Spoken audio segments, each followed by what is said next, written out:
We are following some breaking news out of Connecticut, as there was a train derailment. This is from Fox 61, saying that officials say that 14 cars carrying a flammable fuel derailed, including 5 that landed in a river. Nearby residents have been asked to shelter in place. Meanwhile, this is a live look right here from Waterford, Connecticut, which is just about an hour away, as we continue to learn more details. This is from Fox 61, as residents of Mansfield have been asked to shelter in place following that train derailment near Stafford Road.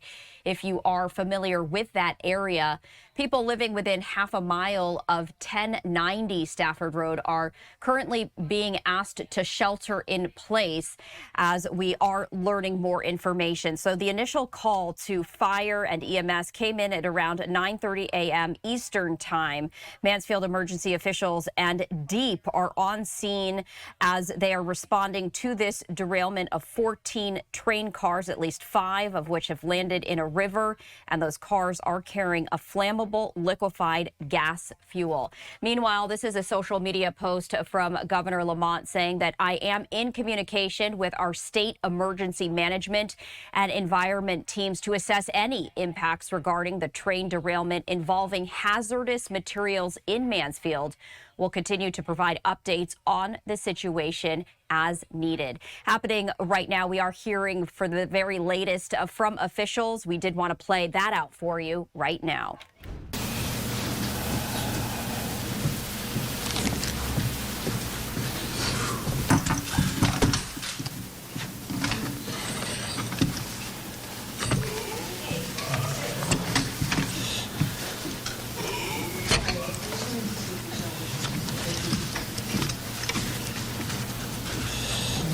Sorry. Oh.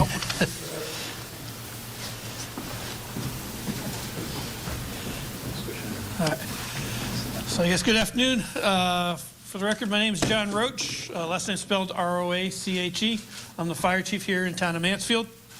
So at approximately 9:05 this morning, we were notified by 911 to the dispatch center that there was a possible freight train derailment here in town. The rail line that we have going through town is the New England Central line. They were running freight, no passengers.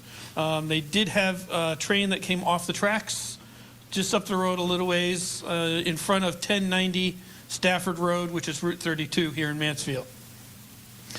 Crews have been on scene to establish what happened.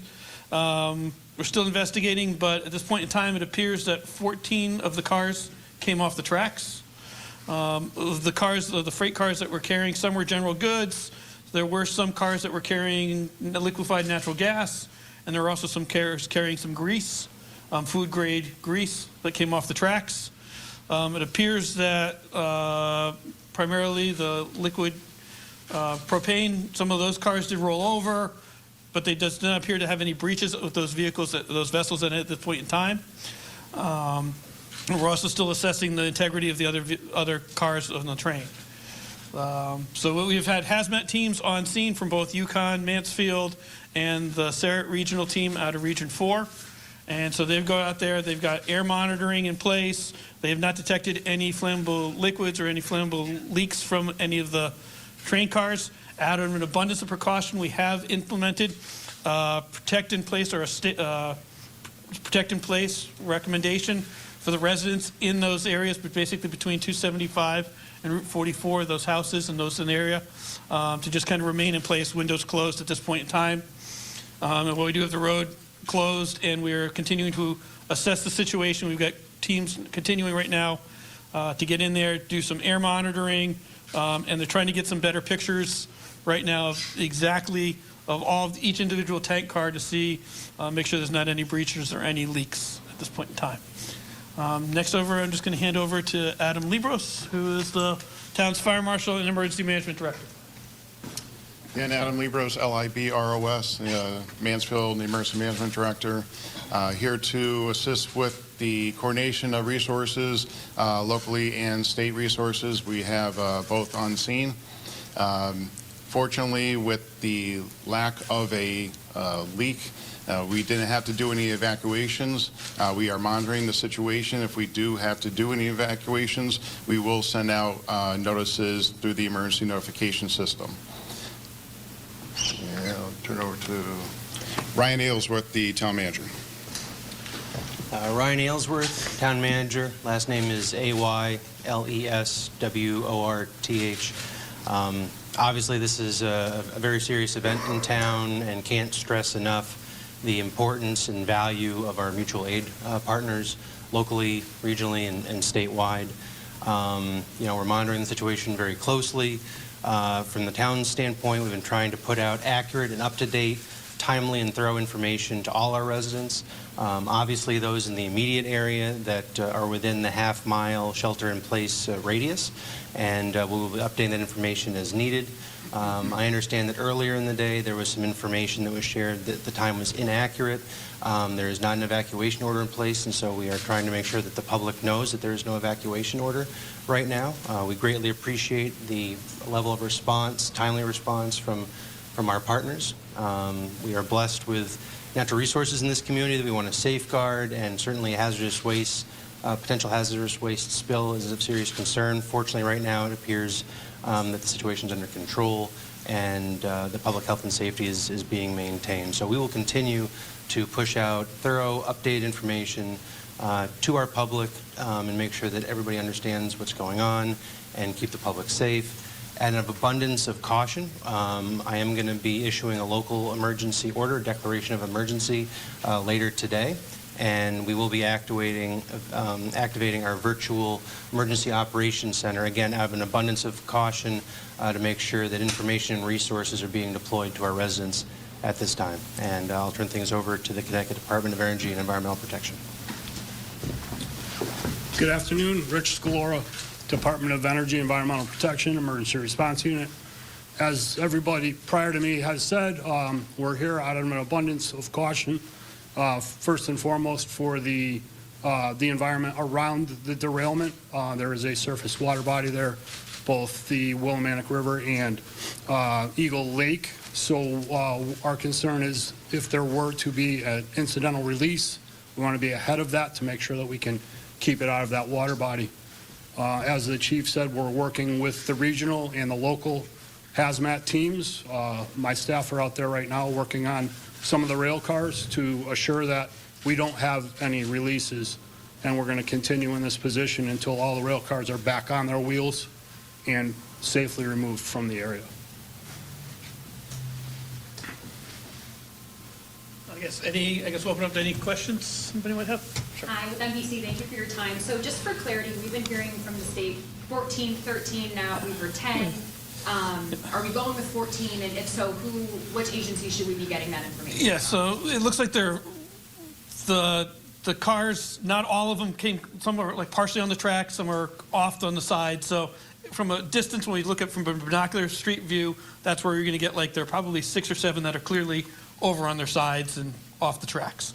There are a couple more that are on the tracks in different stages, and so that's why the 13, 14 number is going to be there. It's really going to be primarily there's the 6 cars that we're really worried about right now, were the liquid natural gas cars that were on their side off the tracks completely. And how many cars were in the train in total? I don't have the total number. Total number. We'll have to get that for you. And then how long are you guys expecting this cleanup or recovery effort to take? Be honest, probably gonna be a couple of days, because where it is it's just behind some farmlands and some fields, and between that and the river. So they're gonna have to probably make almost like a roadway to get in at the site, and then once we get in there and get access to the site, stabilizing, they're gonna need to get cranes and heavy equipment in there. So it's not gonna be a today operation. We're definitely taking it slow and methodical. The rail company is on site.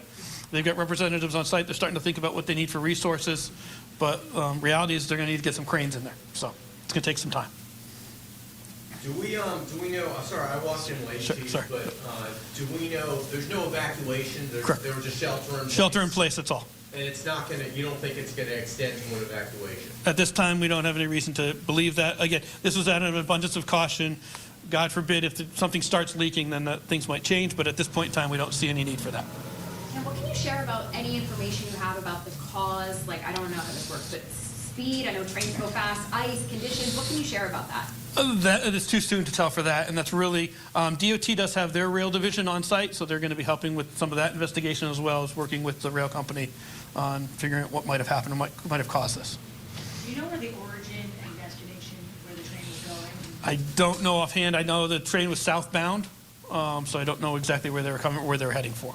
How about the operator of the train or anyone on board? Yeah. So they did have a conductor and an engineer on the train. They had noticed it immediately. They also were part of the ones that called 911. They've been able to stabilize the other vehicles or other cars that were not involved with this. They've been able to lock it, secure it, and they're still on scene helping with manifests and giving us some of that information of what was involved on those cars. Nobody injured? Nobody's injured on that. And you mentioned the windows, keep them closed. Just to explain to people, what's sort of the purpose of that? I know it's out of an abundance of caution. Like, what is sort of the caution there? So what we're worried about is the liquid natural gas that's on these cars is non-odorized. So normally you think you get a gas leak, you'd smell it. These cars don't have that odorant. That mercaptan hasn't been added yet. So naturally, the natural gas doesn't have any odor. So our fear was if there was a leak, you might not smell it in your house. So just out of an abundance of caution right now, we were just telling people, just close your windows, stay inside for right now.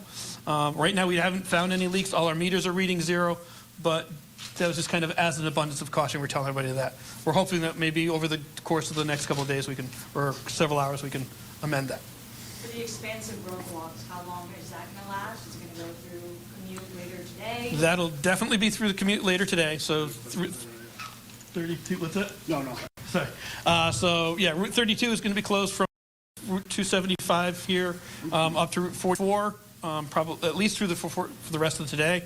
And then it's going to be a matter of how much of that operation does the rail company, can they do off road versus do they still need access in and off that road? So. And for the 6 cars in the water, if you said that correctly, what does that like recovery look like? What are you guys doing with the water? Can you just explain a little bit more about what that's like? Yeah, so there are 6 cars on the side, 4 are actually in the water some way, shape, or form. Not all of them are in the water.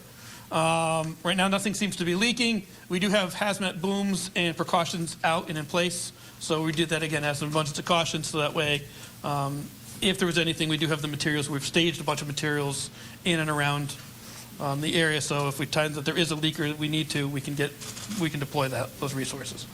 Right now, we don't seem to have an immediate need to go and do any of that stuff, but we are working with DEP and the rail company to figure out at what point, how are they going to handle each car. Each car is going to be a little different, and they're discussing right now. They're still doing an evaluation. Do they take the product off, or do they move the car intact? So, and that's really going to be consultation with the train company. Just for clarification, the 6 liquid propane gas cars, they're not liquid natural gas. Sorry. They're LPG, Sorry. liquid propane, and 4 of those cars are the ones that are in the water. And we have requested through the train company, and they were working on it prior to our requesting it, that they bring an environmental contractor on board, again, as an over precautionary measure to put containment boom and or sorbent boom in the water, so that if there were a release while we're doing this upright operation, whenever that may happen, that if something were to go wrong, we're ahead of it, and we're going to protect that natural resource. Rich, how far are we right now as the crow flies from the actual incident? Chief, are we a half a mile and a 3/4? 3/4 of a mile? 3/4 of a mile. Yeah. And it's I mean, we're right at kind of at that half-mile radius. down in a low valley. You know, there's 2 opposing hills on both sides. So, you know, with the propane gas being heavier than air, that's a good thing for us. It's working in our favor, and we want to keep it that way. There is no releases right now, and we're going to continue that air monitoring so that we can, you know, inform everybody. As the chief said, it's unodorized. You're not going to smell it. There is no detecting factor in that gas yet. So we're going to do continuous monitoring as long as it takes, as many days, whatever the time frame is, and that's going to be dependent on the train company and their recovery operations. And what kind of conditions did you guys notice, like on the rail, that maybe could have caused the derailment? We're not even looking at that. That's outside of our scope of work, and we're going to leave that up to the experts that deal with that. Being a mile and a half away, what can you tell us in terms of what it looks like down there, whether your crews are doing personnel, and if there's any slippage? We've seen, you know, cars with sand, and we've seen multiple emergency units with their lights on, like, it's urgent getting down there. Is there any? So it is a large field, a farmer's field. He was gracious enough to plow that path for us to gain access to the train. The conditions they're brutal. It's cold, there's snow. We're working around metal that's not in the form and shape that it's normally going down the train tracks on. So it's brutal conditions, and we also have that river with the cold temperatures and the crews working close to that river. You know, one slip and you end up in the water, and that's a bad situation. So they're unfavorable conditions that the crews are working through, and we're lucky that we have sufficient staff right now to continue this operation for the unforeseen future. Is there a no-fly zone today? Yes. There is yes, we have our drones Temporary operating. restriction. Yeah, so that we can get our reconnaissance of the situation, because we cannot walk all the way around this incident. And I'm sorry to be repetitive here, but let's just clarify. So 14 derailed, 6 had that propane, Or the- 4 of that, say it again. Yes, sorry, yep. Okay, 6 had the propane, 4 of the 6 in the water. Correct. Yeah, there's 14 cars on that train that we're concerned with. Okay. I just wanted to also mention that we've been receiving support from members of our state legislative delegation. I know Representative Haddad has pushed out a communication to members of his district, and Representative Boyd has reached out to me, helping to serve as a liaison, put us in the right contact with the right people with the state, and basically serving as a resource in any way that he can. Driving in, a few of the roads are closed. Do you know how long, more or less, people should expect those to remain closed? I would say at least through rush hour tonight is safe to say for sure, and then we'll reassess. We're planning on doing another press release or press briefing at 4 o'clock here, so hopefully we can give you a better time frame and a better update of what's going on at that time. Thank you. And it's still early, but Yeah. can we tell how large or significant the environmental impact of this would be? So far, it doesn't appear we don't see any of, like, the propane cars aren't leaking, which was our real immediate concern. Those don't appear to be leaking. So obviously the trains got their own fluids and things like that, but we're still assessing. But we haven't found like a significant spill or a leak that we're really concerned about at the moment. Any other questions? What is the impact on surrounding businesses in the area? There's one business in the immediate area, which is a local construction firm. So it's impacting them a little bit just because they can't get the trucks in and out of their business. So it's more of an inconvenience for them. We do have 2 daycares further north of the site. They're sheltering in place as a precaution. We've been in communication with the management and the staff at both of those so they understand what's going on. But the kids are safe inside and they're doing their thing. Anything else? Other than that, I guess we'll be back here at 4 o'clock, and we'll have this open up. We'll open this probably at 3:30, so we can have everybody set up at 4 o'clock. Sounds good. Thank you. Thank you. So that was the very latest as we are following some breaking news out of Mansfield, Connecticut. This is another post by Fox 61 saying that there is a shelter in place as crews are responding to a train derailment in Mansfield near Stafford Road. Hazardous materials are involved. Residents are asked to shelter in place, and that specific hazardous material has been identified as flammable liquefied gas fuel, as 14 train cars derailed, at least 5 landing in a river. And we were just hearing from officials saying that they do plan to provide another update coming up at 4 p.m. Eastern Time. For now, we're going to step away for a break.